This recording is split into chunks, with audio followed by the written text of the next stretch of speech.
to another episode of the Breakneck Podcast. You're here with Ian and Matt. We're two entrepreneurs building product in an age where things are changing. Everything's changing so fast. It's hard to know what is the thing that you're working on. Is it your customers? Is it revenue? Is it product? What are the elements of this world we're in? And so it's kind of a little bit philosophical.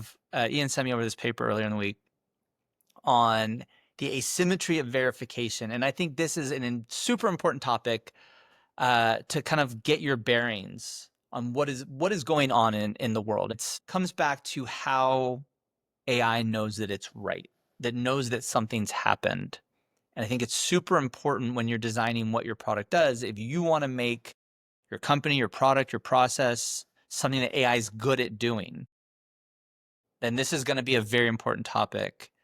And again, we call the episode, the podcast Breakneck. It's so hard to know what is the ground we're standing on.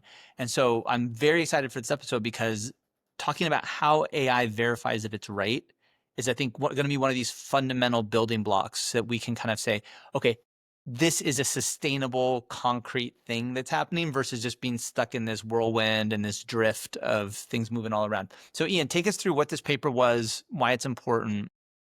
Yeah. So actually, what I love that you talked about the basic elements and the sort of ground truths. So I want to just tick off a couple of ground truths that we've identified before we delve too deep into the topic. So I have a quick question for you, Matt, and the question is this: why did the AI break up with its chatbot girlfriend? I'll give you the answer: because she kept bringing up old training data. So we'll give it an okay. That's a ChatGPT joke. I bring it up as a kind of a humorous way. We're trying to work out look, frankly, what the fuck is AI? How well does it work? What can it do? What can it not do? So I'm going to give it an okay on humor. We've talked a lot about creativity, and humor probably sits in creativity. This is an AI generated joke. Yeah, an AI generated joke from ChatGPT, okay. And it was like, okay. It took me a little while, and I was like, yeah, all right. It's not dad joke quality. But let's talk about those ground truths. Creativity and humor, I think, fits in there. We talked about creativity and kind of I think there's an age of craftsmanship coming. So that's a kind of a frontier for LLMs. It's not quite there.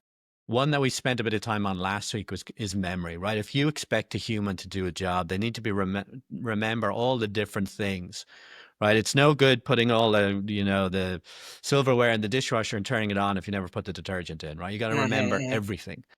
And so memory is a little bit of a challenge. Now that's getting worked on. So there's kind of frontiers, kind of boundaries at which LLMs and AI aren't quite performing. So that leads us to this asymmetry of verification, which is a paper by a guy called Jason Wei, I think, WEI. And it talks about, and Matt, you've already brought this up maybe 20 episodes ago. So we're just kind of, verifying your thoughts here a little bit. But let me kind of, for the lay people, explain it a little bit. The idea is this: if there's a task to be done, in order for it to be automated, you need to be able to verify that task. So think about a crossword, right? You can look at it, the letters sit in there, you have the answers, you can verify it quickly. But the time to actually solve that crossword was quite long. So there's an asymmetry there. And so what you really want for AI to be able to automate something is something that's actually solvable. So the crossword has to be solvable. It takes a long time for a human to solve it, but it's verifiable very quickly. So think about a customer conversation. It takes a little while for that to happen. Did the AI do a good job? Well, it's pretty simple. You ask the human says yes or no. So verifiable very quickly. So this guy, Jason, has this verifier's law, which says that all tasks that are possible to solve and easy to verify will be solved by AI. So that's super interesting. Those are not static things, right?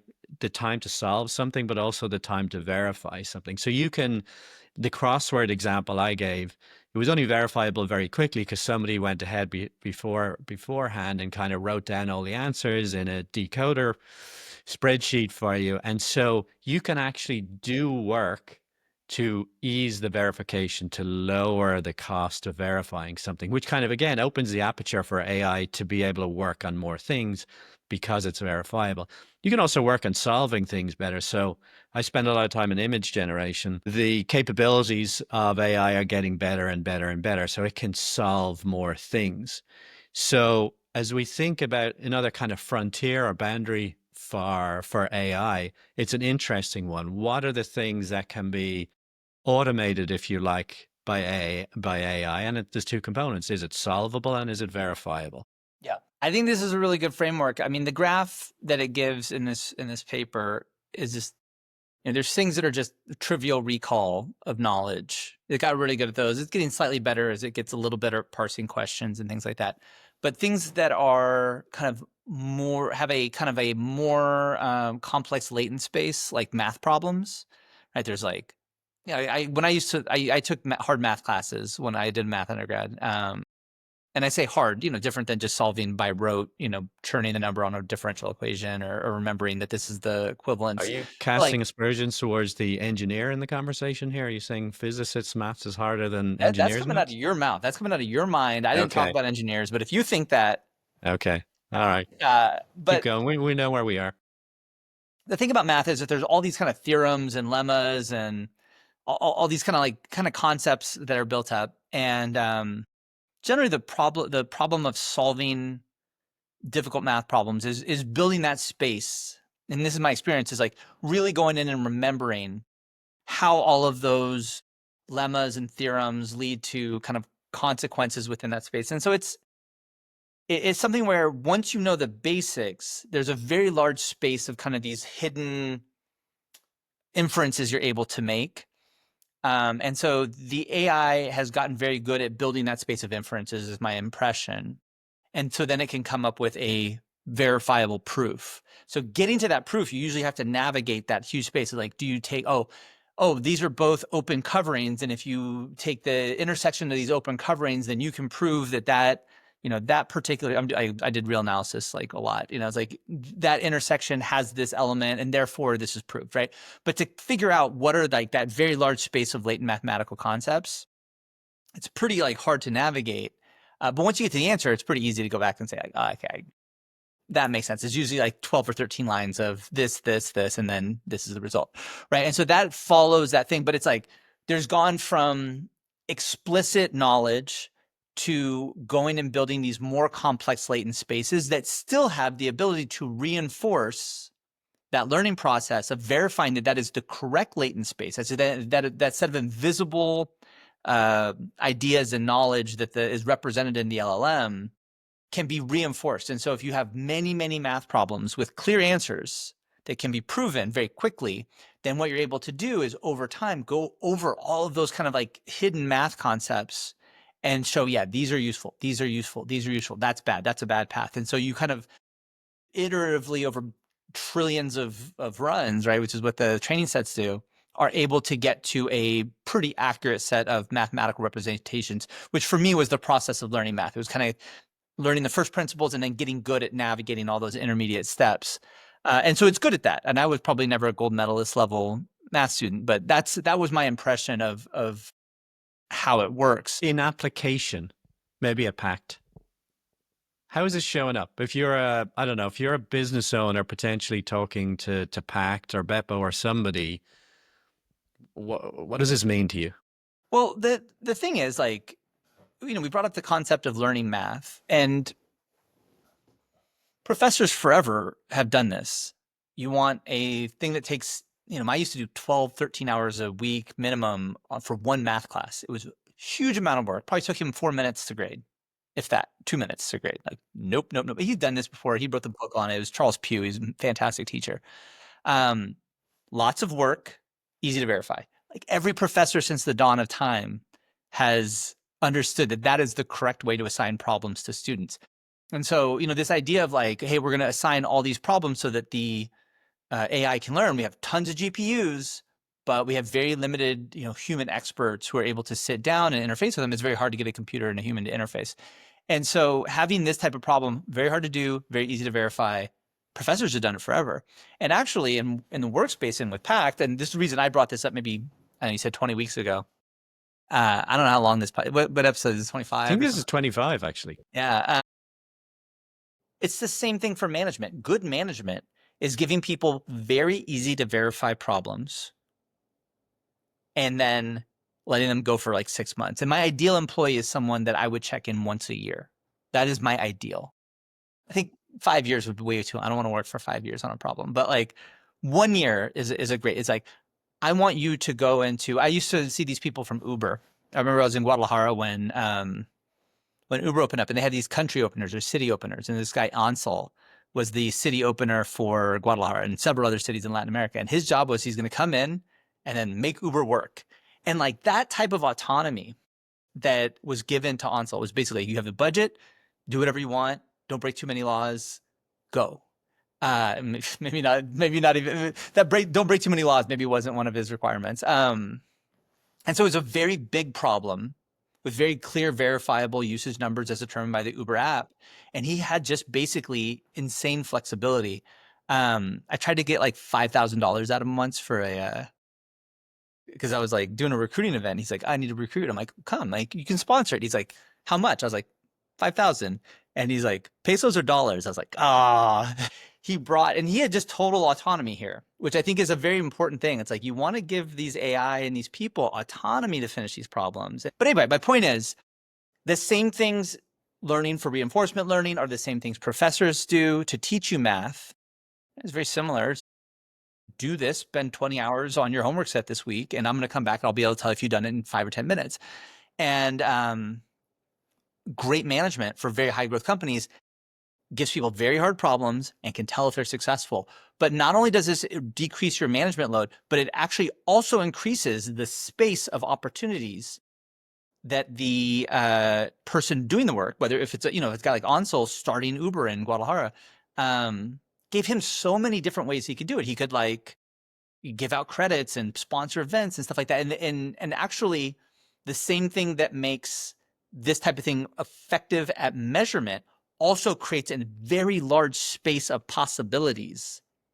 So actually the LLM can maybe find a representation of that latent space of mathematical concepts that is far more effective given its way of solving problems than if a human being came and said, this is how I think about it. And so that's one of the powerful things. And I think that's why it's such a general type of effective reinforcement learning technique.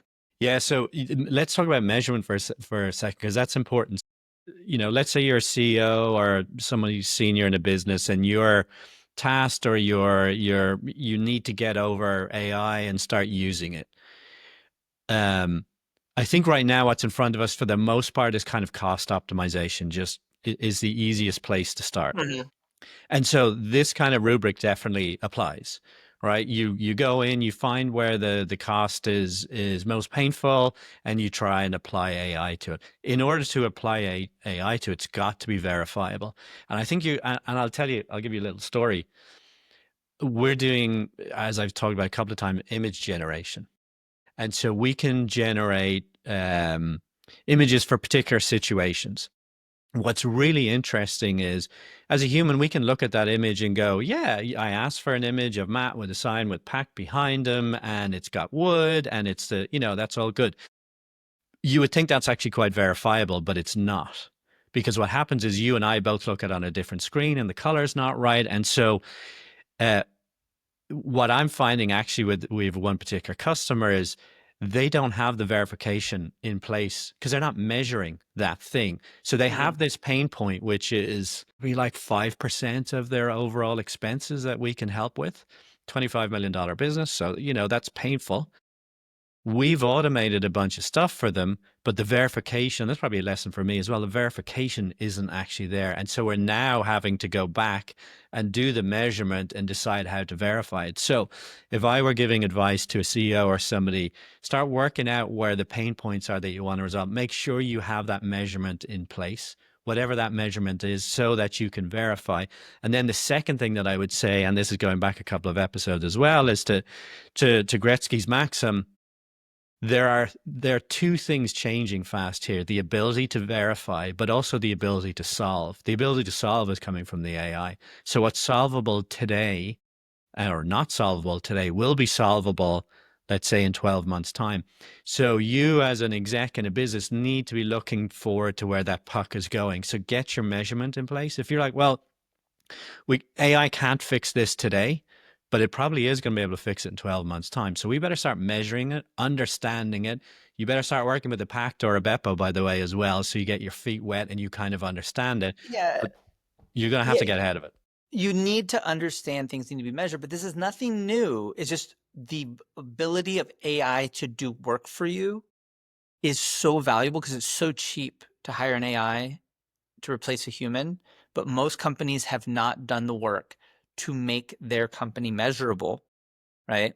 And we talk about, just going back to measurements, you can talk about SMART goals, specific, measurable, realistic, time bound, all that stuff, right? Like we're going to have a measurement on a date. But what we really need to think about is a sound, is the sound of a click. Like you need to have the outcomes that you're tracking within your company, and you need to articulate how your company works so that you can hear clicks, like a ticking clock, just click, click, click. A Or like click as in something clicks into place? Is that what we're talking? the sound Something... click. And here's what I mean. Imagine, you have like a bunch of people trying to like barge into your house and you're trying to keep them out and you're pushing against a door, right? Very hard. They're pushing this way, you're pushing back. But let's say you get the upper hand on them and you push it, and then suddenly you hear click and the latch close, and then you can close the lock, right? Now you're safe. And there's so many things like that in business. For example, half-finished code. It has not gotten to the point where you get that click. And so if you build a lot of half-finished code, if you stop working for one day, it starts decaying. It starts to be less relevant. It doesn't work with the new code changes that have been in production over the next few days. So getting stuff finished very quickly to the point where it passes all your tests, it passes your integration tests, it's deployed to your clients are not experiencing bugs, everyone else sees the code and can start basing their decisions on it. That's the click. And so many businesses manage based off of their hierarchy that this is an engineering problem, so it's engineering, and that's a marketing problem, so that's a marketing. No. What you need to do is look through your whole company until you find those very particular points where things click into place and become very hard to undo, in the sense that if you just stop paying attention to them for a couple months, they would still continue working. There's these clicks that occur within companies. And when you find them, not only does that make it very easy to manage your company and tell what's happening, it's very easy to tell people what the scope of their work is, but generally they're frustrated because multiple people will need to evolve across multiple job functions, or maybe even with your clients or vendors as well. And coordinating all of those people together so that they reach that click is the essential management problem.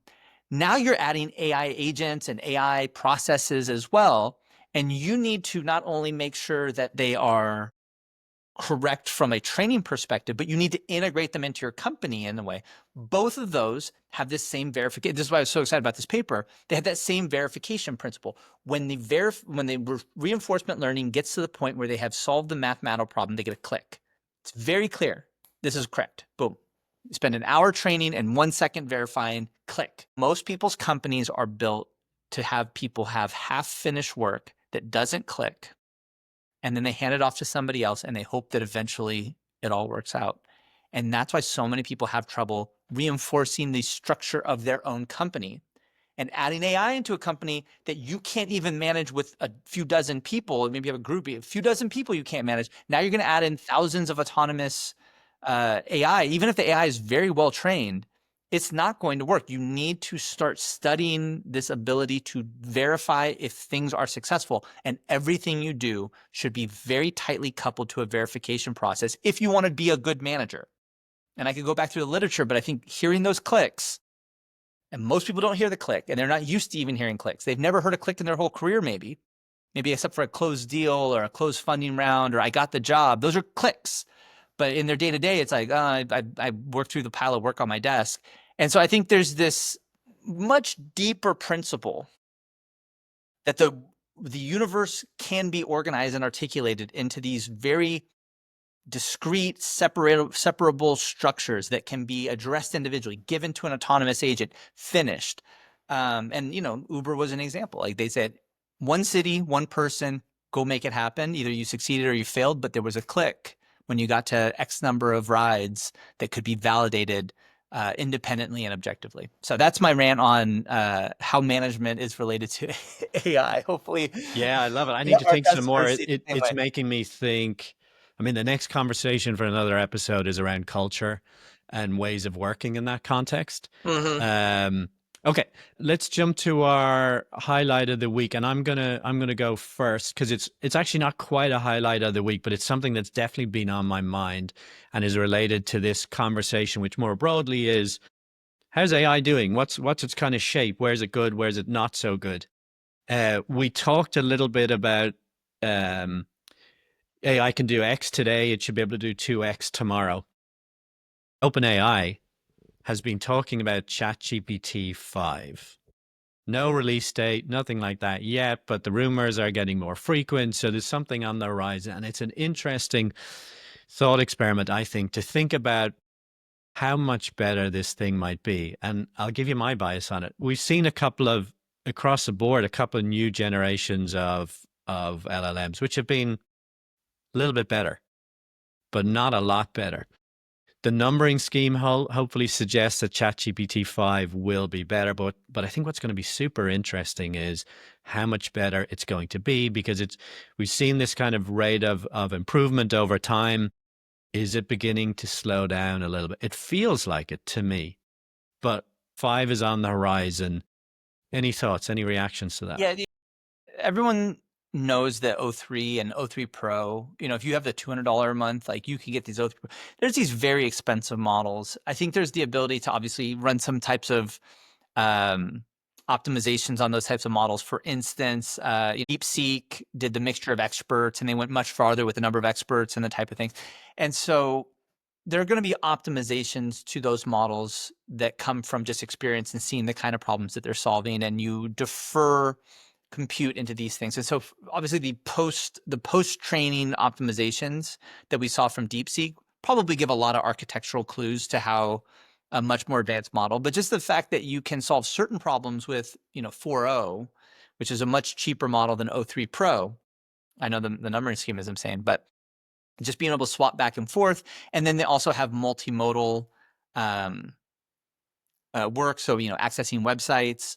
I don't know. There seems like there's just so much more variety in terms of the quality of model and the strength of the model, and then the type of things that model has done since 4, that there's going to be a lot of opportunities within that kind of variety of work to maybe find some shortcuts across them that are going to significantly decrease costs, which is going to, I think, a major constraint for model adoption these days. So even a much cheaper model that just was as good as O3 Pro, but only used the very expensive post-training when it was absolutely necessary, could be enough to validate that they call this a 5. And also, I think some of the there's so many different parts. Like you look at how these agents and orchestrator and all these different components that they built on top of 4, if you can get the same advancements that they got when they did multimodal, when they had image and voice and text all coming from the same model, I think you're going to get a lot of that same stuff from an agent. I mean, my guess, I'm not a deep. I tell you what I think we need. I think we need better performance, like the scaffolding that you're kind of talking about there, multimodal and the image gen, and